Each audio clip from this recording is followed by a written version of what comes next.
Assalamualaikum. Today we will solve problem 2.20.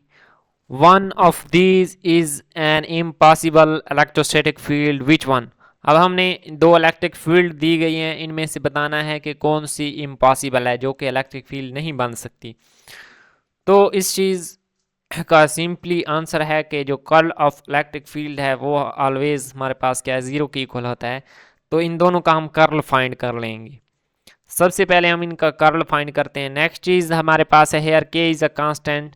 अब के constant है, इसको 1/4 पाइप्सिलॉन के इक्वल पुट नहीं कर सकते। For the possible one find the potential.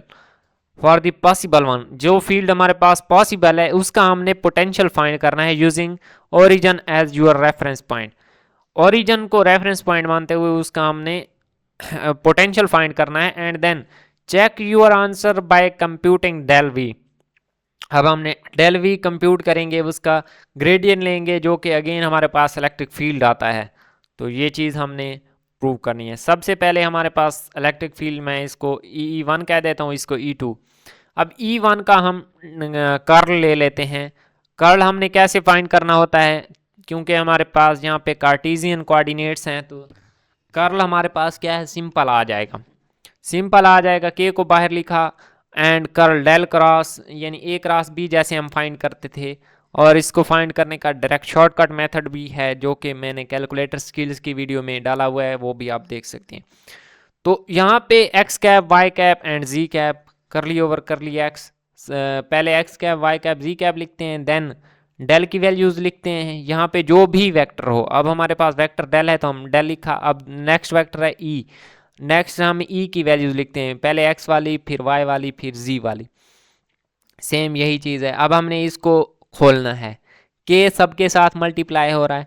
सबसे पहले हमने एक्स कैप को ले लिया, एक्स कैप के लिए हमने ये वाला कॉलम और ये रो छोड़ देनी है, और हमने क्या है, इनको आपस में क्या है, इनका डेरिवेटिव ले लेना है। सबसे पहले इसका, देन इसका, curly over curly y into 3xg minus curly over curly जी इंटू 2yg।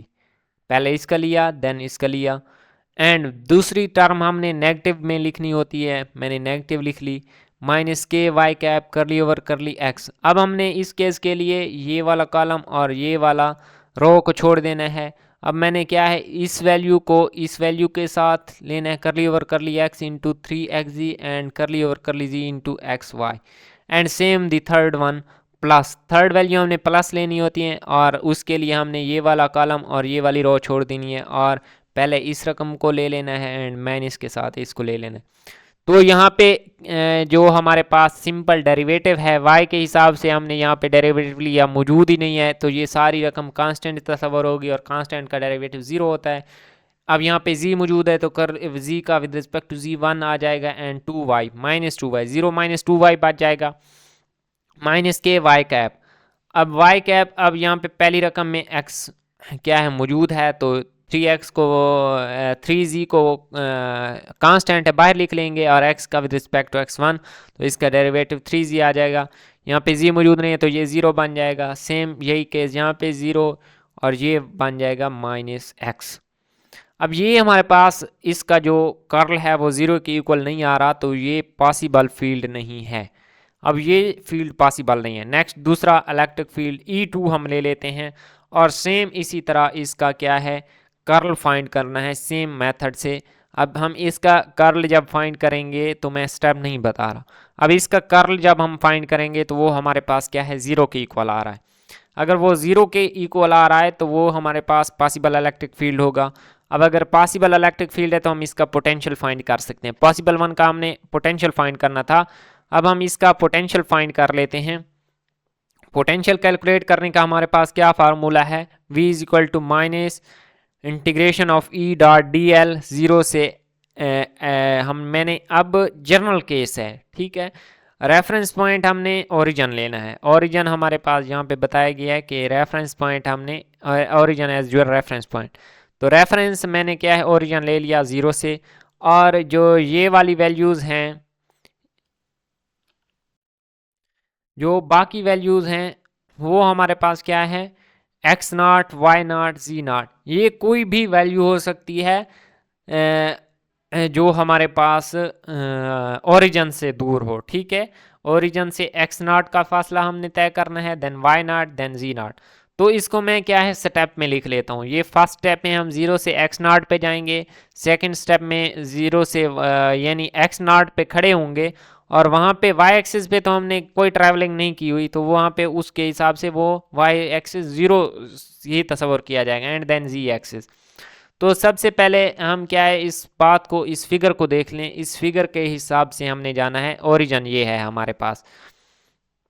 अब हम इस ओरिजिन से हमने स्टार्ट करना है। ठीक है, ये ओरिजिन है हमारे पास। सबसे पहले हम एक्स एक्सिस पे आएंगे। एक्स एक्सिस पे हमने क्या है जीरो से एक्स नॉट तक ट्रेवल करना है। ठीक है, यहाँ पे एक्स एक्सिस पे हम इस पॉइंट पे आते हैं जिसकी कोई ना कोई वैल्यू है एक्स नॉट। ठीक है, एक्स नॉट। इस केस में हमारे पास वाई और जी दोनों क्या है जीरो होंगे, एंड देन हम स्टेप टू में इस पॉइंट से इस पॉइंट तक जाएंगे। x की वैल्यू x नॉट फिक्स रहेगी इस केस में, और y की वैल्यू क्या है, पहले जीरो थी, जीरो से y नॉट तक चेंज होगी, और z की वैल्यू हमारे पास जीरो ही रहेगी दोनों, यहाँ भी जीरो है, यहाँ भी जीरो है।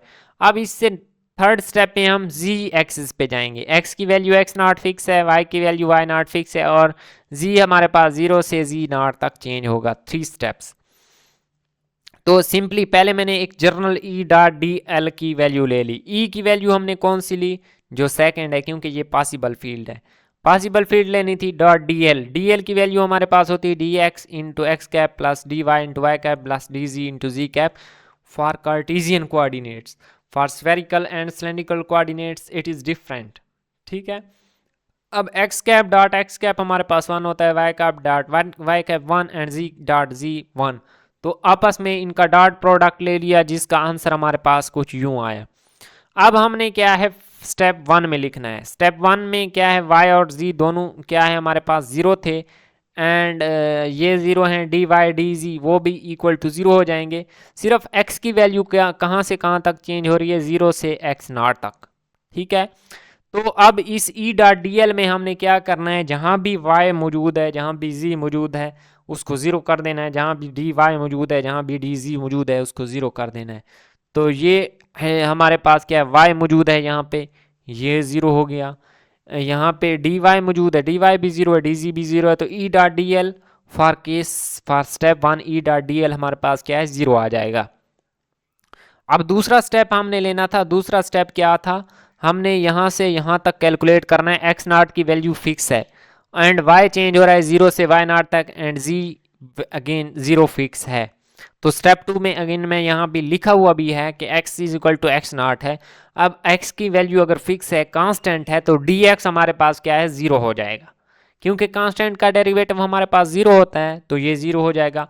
y चेंज हो रहा है जीरो से वाई नॉट तक, सॉरी यहाँ पे वाई नॉट लिखना था, and z is equal to zero, तो डी जी भी जीरो हो जाएगा। अब इस केस में हमारे पास ई डॉट डी एल क्या होगा, ई डॉट डी एल हमने ऑलरेडी कैलकुलेट किया हुआ है। यहाँ पे डी एक्स जीरो पुट कर देना है, क्योंकि इस स्टेप टू में डी एक्स जीरो है एंड डी जी भी जीरो है, तो ये दोनों जीरो हो गए। अब सिर्फ डी वाई वाली वैल्यूज में देखना है। अब डी वाई वाली वैल्यूज में भी जी जीरो है, तो इसमें जी जीरो पुट कर दिया, टू एक्स वाई बचेगा। लेकिन x की वैल्यू हमारे पास x नॉट है, तो हमने क्या पुट कर दिया, x is equal to x naught, two k x naught y d y e dot D l की वैल्यू। अब हमने इसकी इंटीग्रेशन ले लेनी है। लिमिट्स हमें पता है कि y के लिए जीरो से वाई नॉट है, क्योंकि y जीरो से वाई नॉट तक चेंज हो रहा है। तो इस केस में ई डॉट डी एल हमारे पास क्या आ जाएगा, two k x naught y naught square over two, तो ये टू के साथ two cancel, k x naught y naught square आ जाएगा। अब ये हमारे पास आ गया। थर्ड केस हमारे पास क्या है, थर्ड केस है x is equal to x naught fix है, y is equal to y naught fix है, तो डी एक्स डी वाई तो ये दोनों जीरो हो जाएंगे, क्योंकि ये इनकी वैल्यूज कांस्टेंट, कांस्टेंट का डेरिवेटिव जीरो, जी सिर्फ चेंज हो रहा है। तो ई डॉट डी एल हमारे पास क्या है, डी एक्स डी वाई को यहाँ पे मैं अगेन दिखा देता हूँ। ई डॉट डी एल में डी एक्स भी जीरो, डी वाई भी जीरो, तो सिर्फ डी जी वाली वैल्यूज ये बचेगी, टू वाई जी। अब y is equal to y naught है, तो ये हमारे पास वाई नॉट आ जाएगा। के तो सबके साथ मल्टीप्लाई हो रहा है, two k y naught z d z. अब हमने इसको इंटीग्रेट करना है 0 से जी नॉट तक, तो ये आ जाएगा जी नॉट स्केयर ओवर 2 के साथ 2 कैंसल, तो ई डॉट डी एल हमारे पास क्या आ जाएगा, k y naught z naught square. अब ये वैल्यू हमारे पास आ गई। अब हमने इसको इक्वेशन 1 में पुट करना है। इक्वेशन 1 में जो हमारे पास इक्वेशन 1 क्या है, ये इक्वेशन है। पहले हमने कैलकुलेट किया ई डॉट डी एल और उसकी लिमिट, ये इसका आंसर 0 हो गया था। सेकंड का हमने आंसर निकाला, थर्ड का निकाला, और ये सिंपली वैल्यूज यहाँ पे पुट कर देनी है। तो पुट करने के बाद हमारे पास कुछ आंसर ये आ जाएगा, माइनस के इसमें से कॉमन ले लें तो हमारे पास आंसर बन जाएगा x naught y naught square plus y naught z naught square. अब ये हमारे पास कोई वैल्यूज हैं x naught y naught z naught, ये हमने आर्बिट्रेरी पॉइंट लिए थे। अब हम इनको रिप्लेस कर सकते हैं एक्स वाई और जी, ठीक है, इसको मोर जनरल बनाने के लिए। अब एक्स वाई जी की वैल्यू हमने क्या है, पहले एक फिक्स ले थी, अब यहाँ पे उसको वेरिएबल भी ले सकते हैं, ठीक है। अब हमने इसका ग्रेडियंट फाइंड करना है, del v, compute del we. अब हमें इस फार्मूला का पता है कि minus del v is equal to e होता है, तो हम ऑलरेडी डेल वी के साथ माइनस को मल्टीप्लाई कर देंगे, तो हमारे पास क्या है, इलेक्ट्रिक फील्ड। अगर उसका आंसर अगेन इलेक्ट्रिक फील्ड वाला बनता है तो हमारा आंसर दुरुस्त है। अब डेल की वैल्यू हमें पता है, curly over curly x into x cap plus curly over curly y into y cap plus curly over curly जी इंटू जी कैप है इन कार्टेशियन कोऑर्डिनेट्स। और इसके साथ जो ग्रेडियंट किस चीज़ का लेना है, v का। v की वैल्यू अभी अभी हमने ये कैलकुलेट किया, ये है। अब के इसमें भी माइनस है, ये वाला माइनस, ये प्लस हो जाएंगे। और जो हमारे पास है करली ओवर करली एक्स, ये हमारे पास पूरी रकम जो ये है, ये तीनों अलहदा अलहदा डिवाइड, करली ओवर करली एक्स इस पे अप्लाई होगा, देन करली ओवर करली वाई होगा, देन करली ओवर करली जी। जैसा हम ग्रेडियंट लेते हैं, ग्रेडियंट लेने का फार्मूला तो आप लोगों को पता ही होगा। अब इस केस में x के हिसाब से है तो ये वाई स्केयर बन जाएगा, ये इसमें x मौजूद नहीं है, ये 0 बन जाएगा। अब ये y के हिसाब से दोनों में y मौजूद है, ये 2xy plus y z square, and then इसमें z मौजूद नहीं है, इसमें मौजूद है ये 2yz इंटू जी कैप।